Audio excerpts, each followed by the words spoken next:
If you're the only one in your community fully submitted to the Lord, you need to expand your community. I don't know if y'all have ever heard the phrase that you don't want to be the smartest person in the room, but I feel like the same concept applies here. I was listening to a podcast that specifically talked about how we need to have godly community around us so that they can check us in the blind spots that we all have. Now, as we all know, nobody is perfect and nobody will ever be perfect, but having godly community around or people that you can confess to or people who care about you and love you in the way that God loves us is going to be able to help you to navigate how you can kind of avoid extra temptations, extra sins, or just things that are kind of unnecessarily holding you back from getting closer to the Father. And I want to emphasize that I am not talking about things that you are actively working on or that you are aware are an issue. I'm talking about things that you don't even see and that only somebody else that is close to you that loves you would be able to see and identify. I also want to add that this is not saying to leave your friends who are still deep in the world. It is more so saying the way that you're pouring into that group of friends and being around them and trying to kind of introduce them to the faith, so on and so forth, you need people who are doing that for you as well. You have to have people to lean on just as people are leaning on you.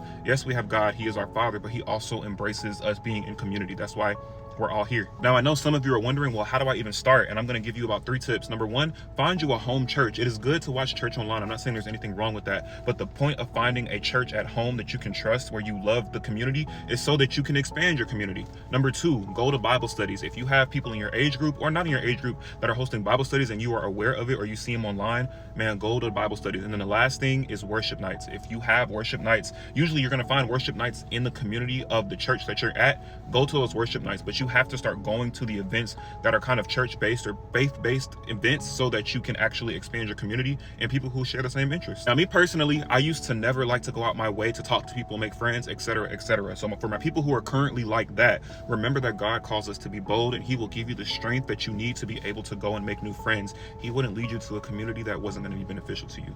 Know that I love you, I'm praying for you, and I'm gonna catch y'all in the next one.